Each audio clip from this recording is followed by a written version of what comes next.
Hello everybody and welcome back to the channel. I'm so excited to tell you that the library has finally gotten me book 4 in the Wheel of Time, The Shadow Rising. And I am very excited to finally be reading this one because apparently, from what I hear, this is meant to be the best one of the 4 that I have already read. But not only that, a lot of people say that this is where the Wheel of Time really steps into its own storytelling, it really steps up its game.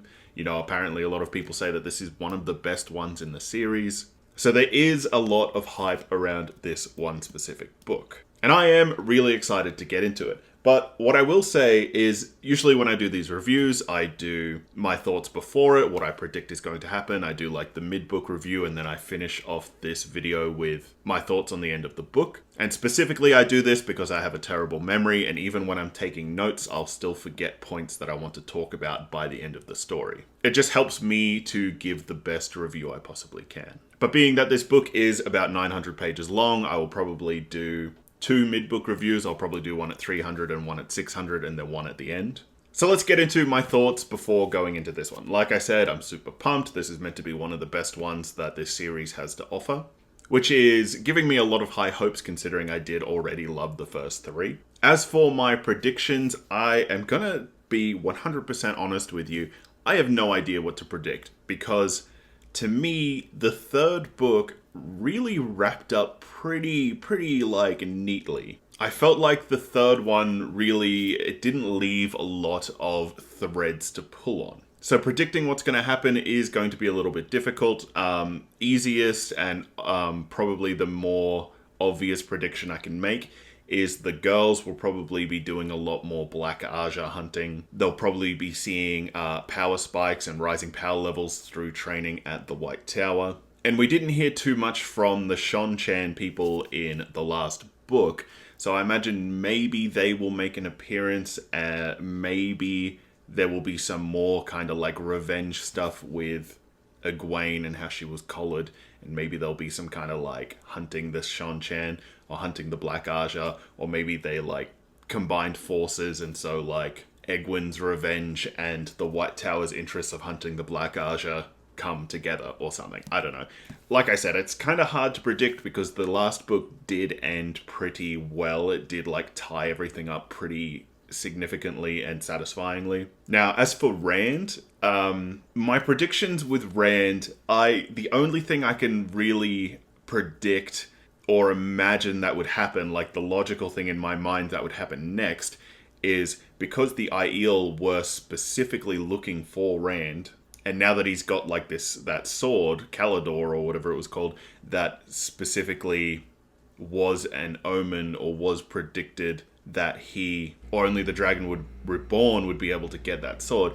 Now that he's got it and it cements himself as the Dragon Reborn and the Aiel have found him, I have a feeling that the Aiel are going to take him back to their homeland to like rally all their people together for the final battle. And if I was to make a prediction, I would say in the last book, the leader of the Aiel there, he said that when people want to become either a wisdom of the Aiel or they want to become like a clan leader, they have to go to like a specific place, and I think they had to do like a specific trial or something. I don't know that last bit for sure, but I know that they had to go to like a specific place and be like chosen or something.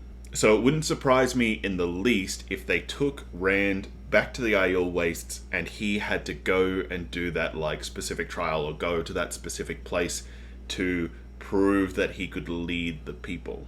That's kind of my prediction with Rand, although my predictions generally aren't very good, so I'm not expecting to nail that one at all.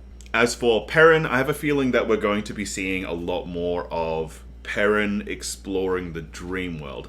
I think out of all of them, even including Egwene, who had that ring that let her do all that stuff in the dream world, I think out of everyone, Perrin is probably the one I expect to do the most in the dream world because he's got Hopper, that wolf, in the dream world, because he's got that like emotional tie and it is tied to his like wolf brotherness. So I have a feeling that there's going to be a lot more dream world stuff going on with Perrin.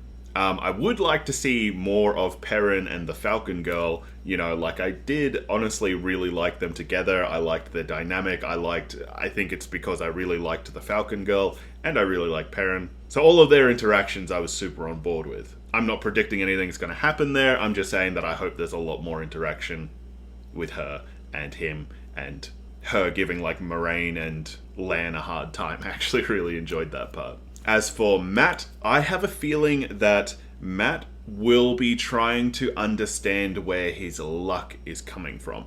And I have a feeling he's going to be like afraid of it, because in the story, it did a good job of not letting us know if this luck was coming from a positive source or if it was coming from the dark one.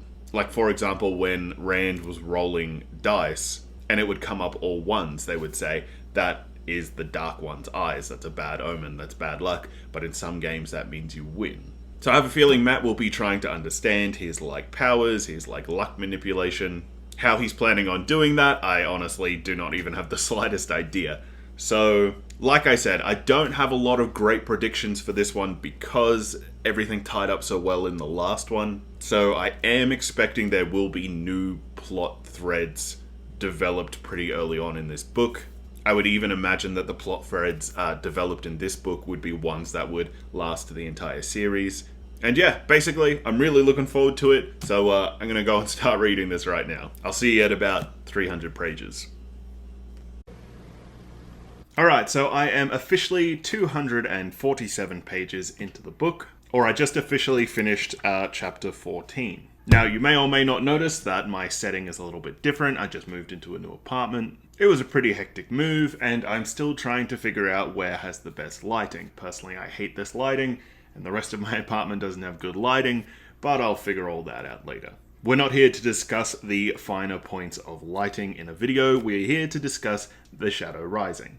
And holy crap, has a lot of stuff happened in the first 247 pages. But I'll start this update with probably one of my favorite parts. I'm so glad that there is so much like budding romance going on. I could see why a lot of people maybe wouldn't like that, because like young love, and it is really described as young love in all of its like dramas and stupidity and overthinking and misunderstandings and all that. But personally, I'm here for it. I'm glad that these people are able to get some kind of normalcy in their life, or some kind of normality in their life, and a bit of happiness. So I am all for it, and I especially love the part where Fail, I'm not sure how you say that girl's name, I'm so in love with the part where she runs up and fights that girl, Bellamere, over Perrin. She's like, don't touch my man, don't you be talking to my man, and the other one's just like, I'm gonna use him up and you can have my leftovers when I'm done. And then they get into a fight and she's like, I'm fighting like a farm girl, you know, look at what love has reduced me to. And then it escalates and they pull out knives until that Aiel man, Rurak, stops them and tells them off. I actually really, really loved that part. And I just finished it, and I thought that would be a good stepping stone into my update on the reading journey of The Shadow Rising. So really getting into this book, I feel as if I made some pretty good predictions in the way that there would have to be a lot more story building in this particular story because the last one wrapped up so well. And the first like 100 pages of this book did just that. It just like threw out a whole bunch of extra plot lines. You know, it showed us Min in the White Tower seeing all the Aes Sedai dying and seeing all the waters dying and all that drama that was going on. It showed us the White Cloaks rocking up to the two rivers, about to cause, you know, what we can only imagine is a lot of drama there. It showed us that the Seanchan are still around, and that one particular woman is planning on leashing Rand and like using his powers. And then on top of that, we also find out more about the Black Aja and what they're doing. Specifically, what the two prisoners tell us about how they are planning on using one of the false dragons to cause a whole lot of destruction, and then pinning all of that destruction on Rand, so the people will rise up and revolt against him. Which is honestly such a great plot point just in itself. But then you have all of these other threads as well. So I did like all of these new plot points that Robert Jordan wrote into the beginning of this book. It felt like he knew that his story was going to go the distance, so he could really throw out all of these plot threads with the knowledge that he would be able to see the conclusions come about. And this is the kind of story that I actually really love to see. It's the story where you can tell that an author's writing ability has really picked up. He's gained a lot more confidence, he's gained validation because people are loving his work and giving him feedback. And it really shows in not only his just general skill of writing, but also the scope at which he is doing things. And the example I always like to give people is, think of Stephen King. Right, if you've ever read a Stephen King novel, the first 60 to 70% of that novel is just boring, mundane, everyday things. It's just a guy waking up, going to work, having a coffee, doing his paperwork, getting in his car, driving home, going to sleep. And it's just generally that for the first 70% of the book. But then that last 30% is just crazy and awesome and you love it and you're just yeah, Stephen King, I love this stuff. And the thing is, Stephen King can get away with having the first 70% of his book being incredibly mundane and boring because he's a household name, because people know to expect quality from his work. But for a new author that is just starting out and just finding their feet, you can't do that. You have to have something interesting happen from page one. It's like what they say, you should hook people on the first sentence, which isn't actually great writing advice. You should have something really interesting happen in your first chapter.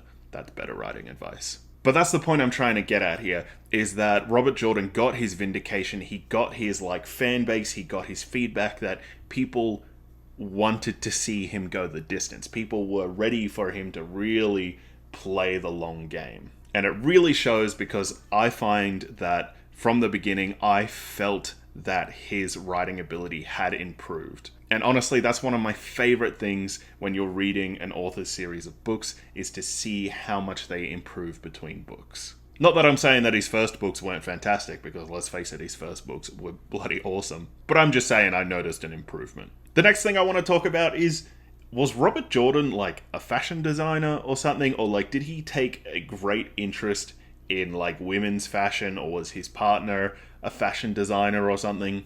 Because I have never in my life known a human, whether male or female, that knew so much about fashion as Robert Jordan does. And not only is it just a vast knowledge of fashion, but it's a vast knowledge of the way to describe fashion. Because all of the ridiculous boots and gowns and necklines and lace and ruffles and all of the stuff that he just describes, a lot of it I've never seen, I've never encountered. I was a soldier once, doilies and ruffles is not something that I encountered very often. But just the way that he describes these things, it just is so easy to visualize. And I just have the sincere question of how?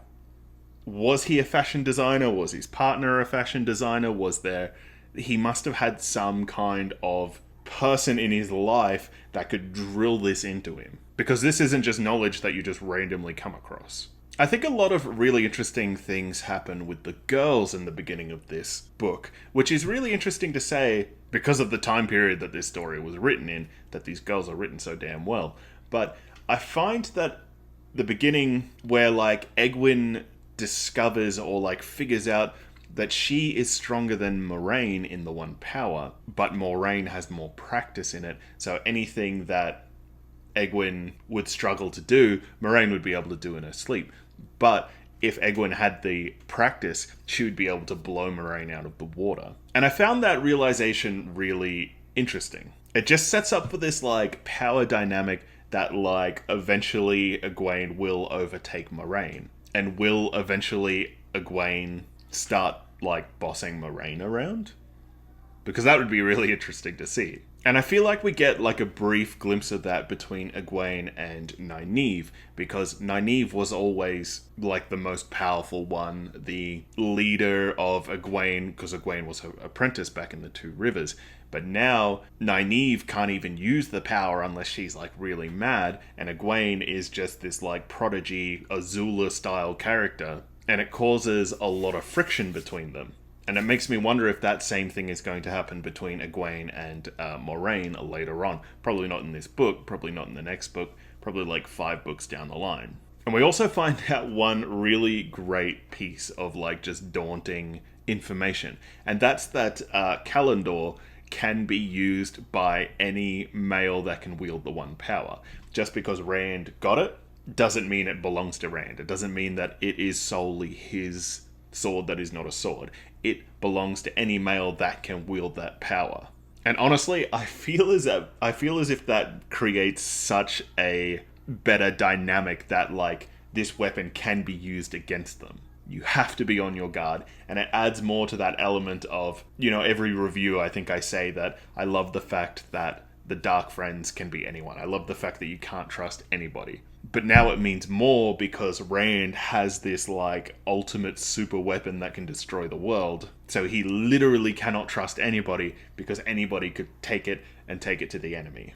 I've got a few book quotes that I was going to read, but I think I'll save them till later once I've got the whole book. That way I can kind of read it in context to the whole story. I've got a few quotes that I want to read, so, be prepared for that at the end of the story. But so far, I'm about 250 pages in. I'm loving it. It's great. It's definitely the most interesting start to a story, I think, that there's been so far, with the whole Perrin's axe trying to murder him, and Matt and the like figures in the cards trying to murder him, and Rand's reflections coming to life and trying to murder him, and then everything with like Lanfear and all the girls and all the like internal struggles going on between all the girls, and the like big battle where Rand uses that sword and like just explodes lightning everywhere and just kills everybody. It's kind of like a big James Bond opening.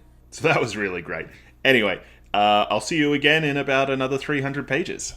Alright, so I am up to page 442, I believe. And I decided to stop here and talk a little because a lot of stuff has happened, and a lot of stuff that I feel as if I should talk about right now because I just read it and I really don't want to forget it. And that's the whole purpose of me doing these mid-book reviews, is because I have just a god-awful memory and I do not want to forget these talking points. First of all, oh my god, I hate Fail or Fail, or however you want to say her name, Falcon Girl. Hate her. In my last review, or maybe at the beginning of this review, I've been reading this book for a long time because I've been moving house, I said that I wanted to see a lot more of her. Because I really enjoyed her dynamic between like her and Moraine, and kind of like her and Perrin, and that love connection thing that they've got. Love is obviously too strong of a word. That infatuation that they've got between each other. But, oh my god, this story just took a turn with her and I hate it. Like how she's just being such a jerk and like tricked Loyal into like promising on like his mother's life or something that he would take her through the ways before he took anyone else. And there's just something about bullying and taking advantage of someone that is so kind-hearted and so good-natured that just makes you a really shitty person. So I am just really not on board with her right now. I hate it. I hate everything. I hate how just like childish she's being. Especially with how like dangerous the ways are, and how like there's that darkness or whatever that is hunting people that are traveling through the ways. But not only that, we know that the light is so swallowed up inside the ways, so it'd be so easy for people to get lost. And I've been really wanting to get that off my chest, that I'm so mad about that whole like 100-page sequence where they just like started their fight, and then she goes and tricks Loyal, and then they go into the ways, and it's just like a whole drama thing, and I hate it.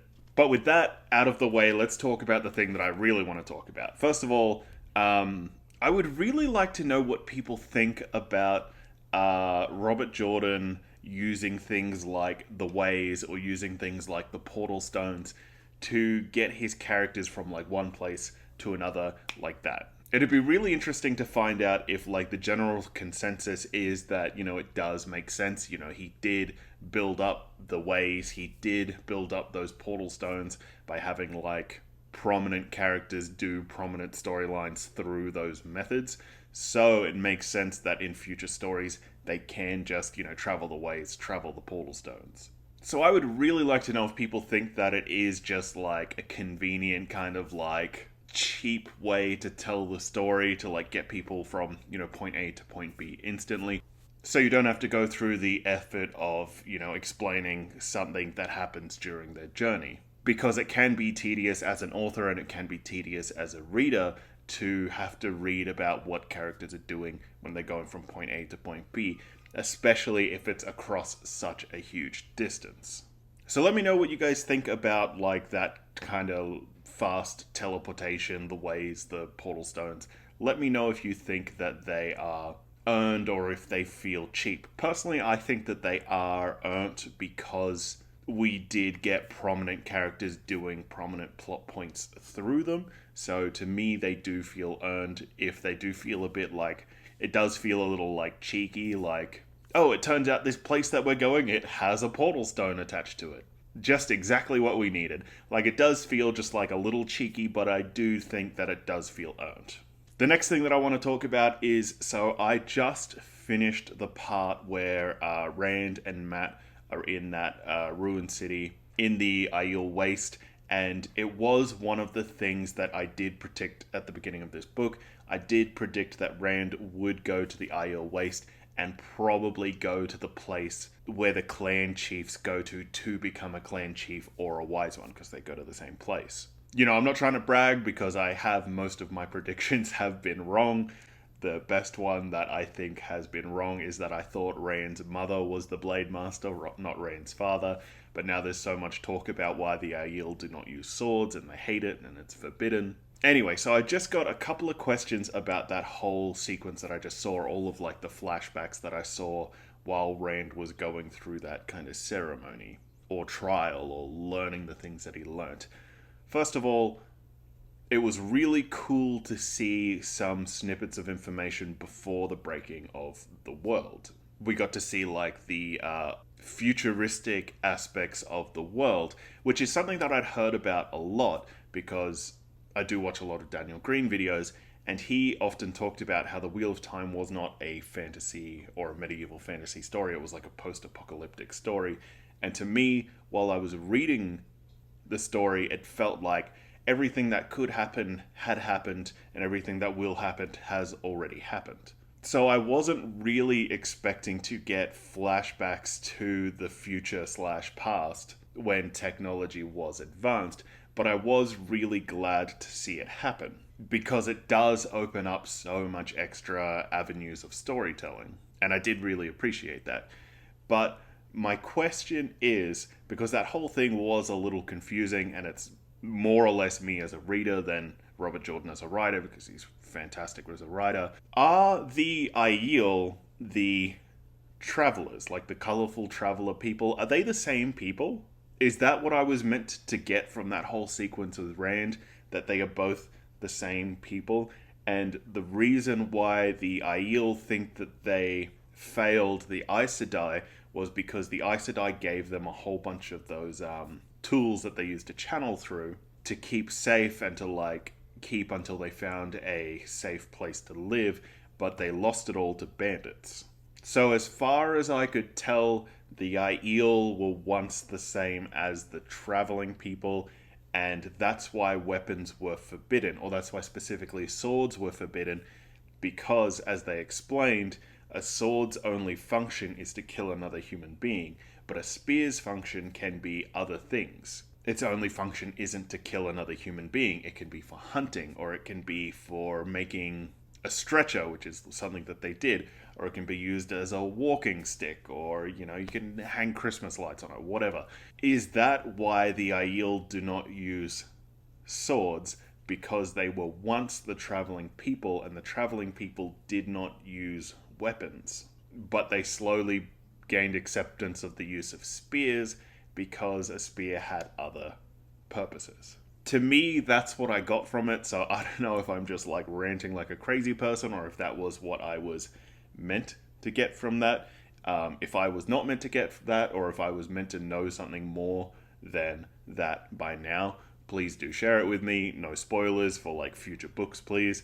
But if I should know something more than that by now, please do share it with me. Also, I'm really looking forward to finding out more about Matt and those people through the doorway that like hung him up from a tree. Like, that was crazy. That was insane. I didn't expect him to be dead. I kind of like knew Rand would save him. I wasn't really worried at all about that. But that was a pretty crazy sequence of events. Now, if you will excuse me, I'm about to join Perrin in the ways. So I'll see you probably at the end of the book by now. I don't know. I guess we'll find out. See you later. Alright, so I have finally finished The Shadow Rising, and it has taken a lot longer than I was expecting. So let me just say sorry to everyone that was waiting on this review. I did have a lot of stuff going on. And this is a 1,000-page story, but I did finally get through it, and I've already got the next one in the series from the library, so it should not... I should very well be on track with my every 1 week or every 2 weeks I should have another review out. Everything should be leveling out in that way. Now, on to the finished review of this book. Holy crap, let me just start off by saying I was not expecting the Amarillion seat to get stilled. Holy crap, that is just huge. It was literally the last thing I was expecting. For her and the woman that she lived with, the Keeper of the Chronicles, I believe it was called, for them to both get stilled, like the two strongest women in the tower, to get stilled was just huge.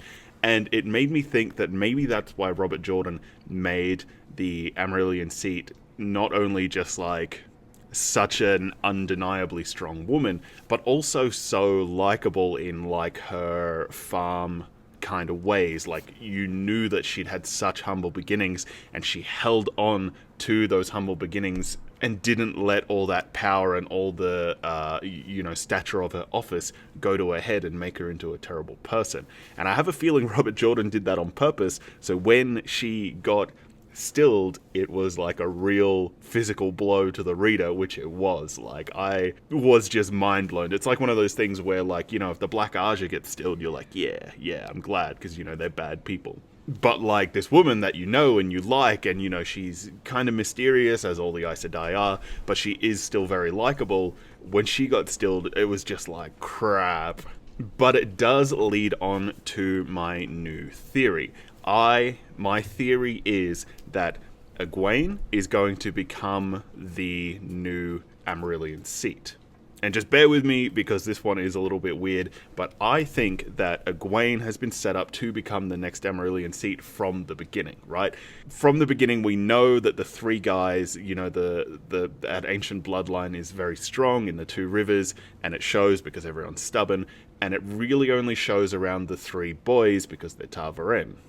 But also, since the beginning, we've been told that Egwene is like the greatest Aes Sedai, the most magical human that the world has ever produced. Or at least in the last 1,000 years. And she's got the ability to dream walk, and just all this like raw power and potential that the world hasn't seen in 1,000 years. So to me, she is really set up to become the next Amarillion seat, because she's got all of this potential inside her. She's got this skill that no one's had for 300 years. And she comes from this land of Tarvaren. But not only that, I think it also has something to do with those shackles that the Black Aja were planning on shackling Rand with. And also the Shonchan woman that Elaine and Nainib ended up teaming up with. I'm pretty sure that was also her plan, although her plan was kind of like a bit more grey. But I'm pretty sure her plan was also to try and shackle Rand. But her plan seemed a bit more grey than all the others.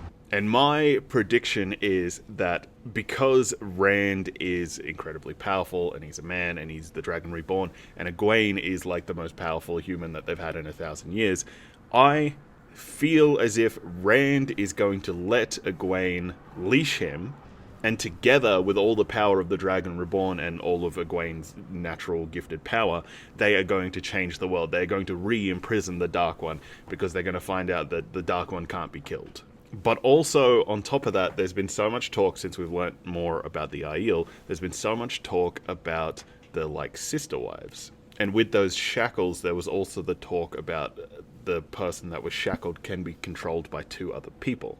And it's no stretch of the imagination to see where that, similarity between sister wives, a man with the two wives, or a man being chained by two women, there's no stretch of the imagination to see where that similarity comes in. So maybe Rand will also be controlled by, Egwene and Elaine.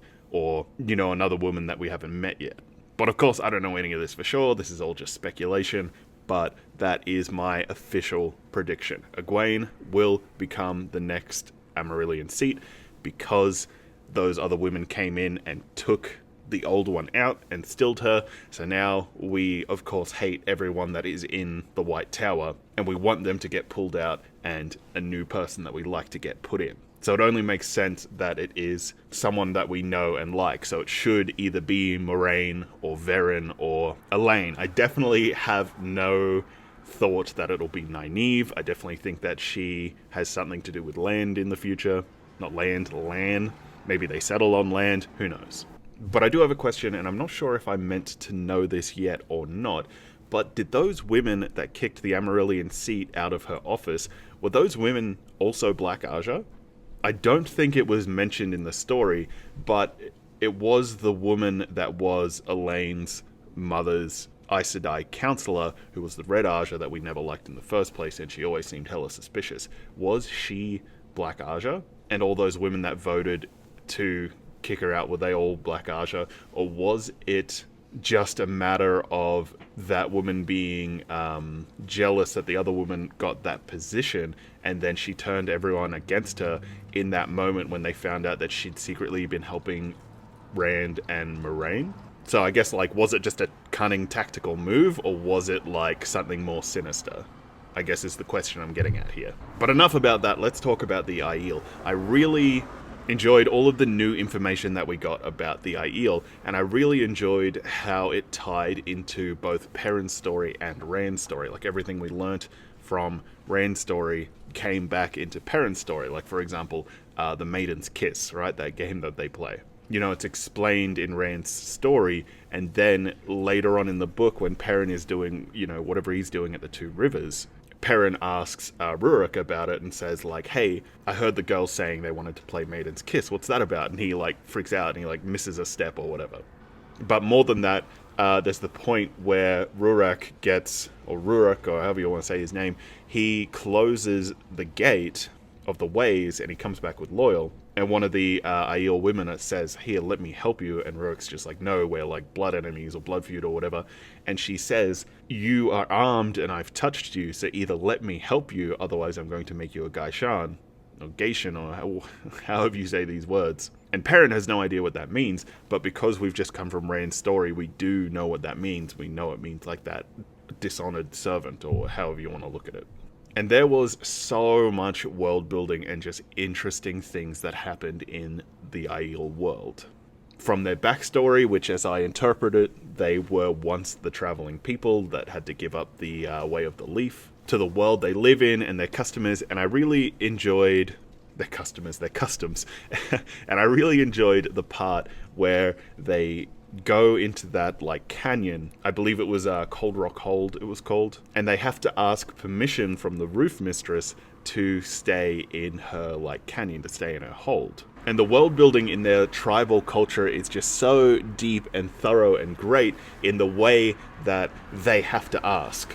And the words that they use when they ask have different things. That guy got in trouble because he asked in the way that a clan chief would ask. And the way that the woman responded, it sounded yes, you can come and have my shade, or you can come and have my water, but it was an insult. It was as if he was a beggar, not this person of great respect or pride. And I'll just read you a quote. This happens on page 371, in case you're interested. So they've just traveled through the teleportation stone. They've just traveled from the stone to that ancient city in the fog. And they've just gotten out and they've just met the wise ones, and they're kind of getting the lay for everything. And Rurik thinks it's weird that his whole clan rocked up to this place. He's I'm still alive. Are people trying to bring new chiefs here to get instated as the chief? I'm still here. What's going on here? And he says, I see you, Heron. Has one of the Sept chiefs decided I am already dead? Who seeks to take my place? I see you, Rurik. No one of the Tarad has entered Ruadine or seeks to. Amy said she would come to meet you here today, and these other wise ones travelled with her. I brought these men of the Jindo Sept to see they arrived safely. Rurik nodded solemnly. Egwene had the feeling something important had just been said or hinted at. The wise ones did not look at the fiery-haired man, and neither did Rurik or Heron. But from the colour rising in the fellow's cheeks, they might as well have been staring at him. She glanced at Moraine and got a tiny shake of the head. The Aes Sedai did not understand either. Lan leaned down between them, speaking quietly. A wise one can go anywhere safely into any hold regardless of clan. I think not even blood feuds touches the wise one. This heron came to protect Rurak from whoever the other camp is, but it would not be honourable to say it. Moraine lifted one eyebrow a trifle, and he added, I don't know much of them, but I fought them often before I met you. You have never asked me about them. And it's so great that Robin Jordan gave us that little bit of like world building into their politics and the way that they do things, their culture. They're like chiefs, how they get chiefs, the people that are allowed to go where and who's, above the law, so to speak. But even just like the subtle ways that they have to enforce it. And it just felt so well thought out, so well fleshed out. And I was really impressed, and I was really on board with all of it. I wanted to learn more about the Aiel, everything that happened, all about their culture and their clans, even all of their like boy-girl feuds, which, can get a bit tedious and over the top in this series. It did feel fresh and new in this book because you're learning about it from a different cultural standpoint where men and women are, more even, as opposed to like in, the Wetlander society where it wasn't so much. But in that Wetlander society, women were more even in more subtle ways. So I did really like that. Alright, let's talk about Faile and Perrin, because last time I left off I said that I hated her, and I was like, this is the worst, and I hate it. And it was my prediction, I forgot to mention it earlier, it was my prediction that Faile would die.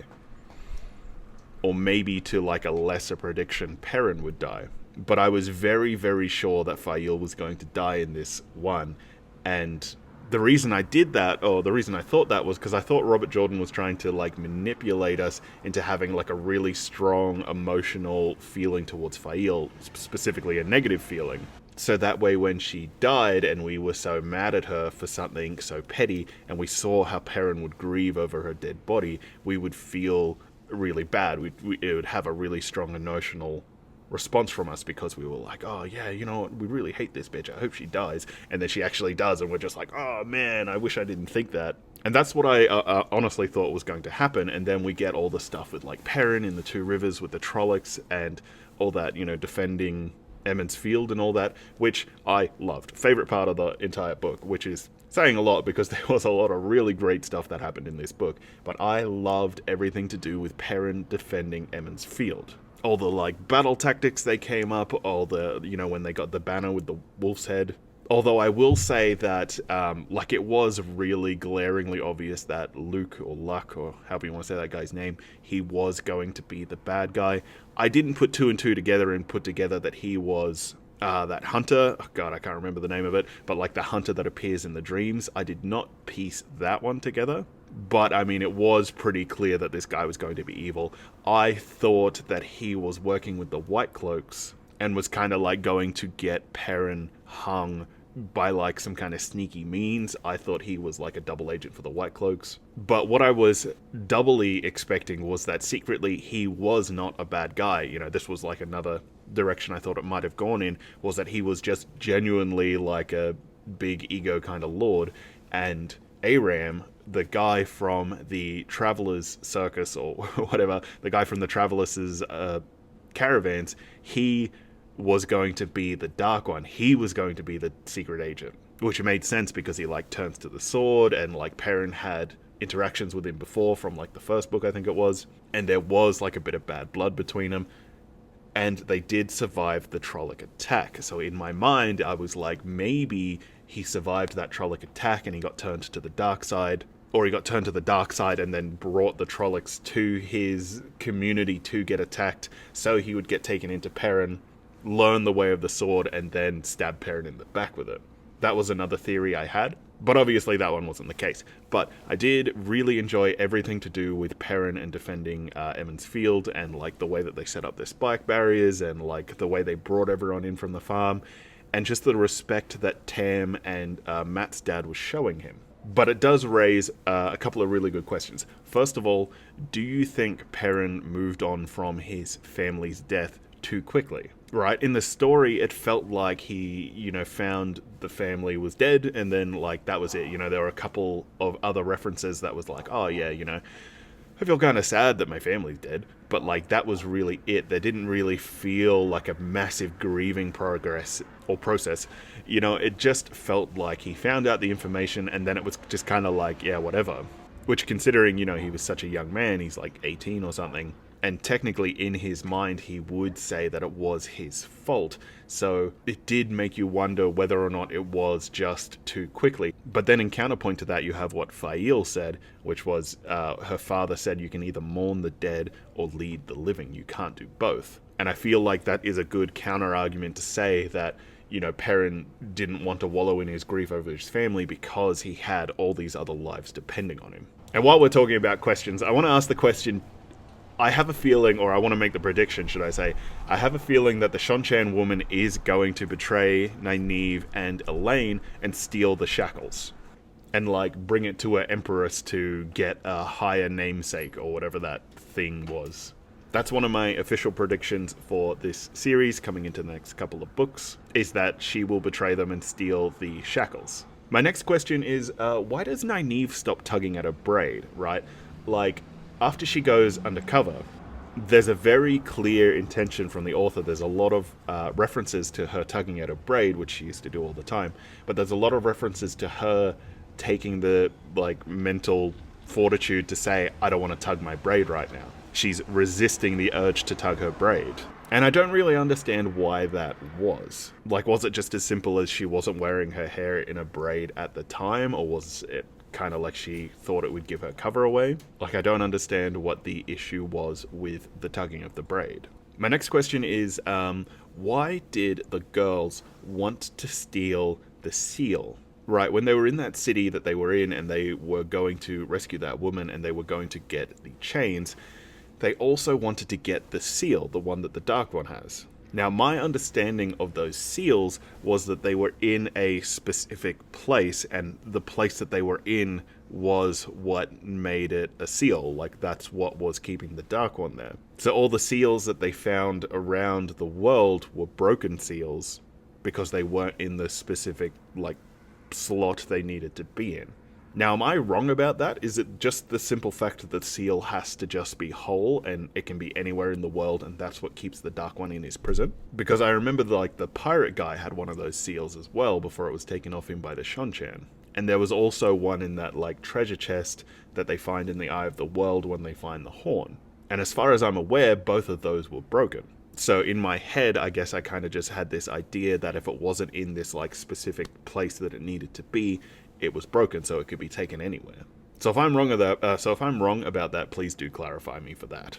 And yeah, that'll pretty much wrap up this review because I am outside and there is a lot of foot traffic and it is kind of embarrassing to just be sitting out here talking to a camera like a crazy person. So, in short, I enjoyed it all. I enjoyed, Rand's story, everything that Rand did after he left the tier, or after he got into, like, the Aiel Waste. I thought it was fantastic. I loved learning all about the Aiel culture. I loved learning about the Wise Ones through the girl that was set to, like, bodyguard him. I thought it was all done really well. I loved, Egwene learning about the dream world and being treated like a child. I enjoyed all of that. I enjoyed the Black Aja hunting and the Shonchan woman. Nothing felt like forced or out of place. I enjoyed, especially, like, Perrin's story to me was the best one of this series or of this book. I feel like from where it started to where it ended was huge, and I loved it. And it was really nice to get back to the Two Rivers and just, like, see how everything's going, even though it was sad that his family died. It was nice to get back to that area and just see how everyone was doing. It was nice to see that Tam was still alive. And yeah, pretty much that's going to do it for this review. Like I said, I've already got the next book, so I should have that up. I should have the response to Daniel Green's video next week. And then the week after, I should have my review for the next book in the series. So hopefully for, like, the next couple of months, I should be able to get a Wheel of Time book out every week, which is what I was planning to do in the first place before all this craziness happened and I had to move. So, thank you very much for watching. Like the video, leave a comment down below, subscribe if you haven't already. And as always, thank you very much.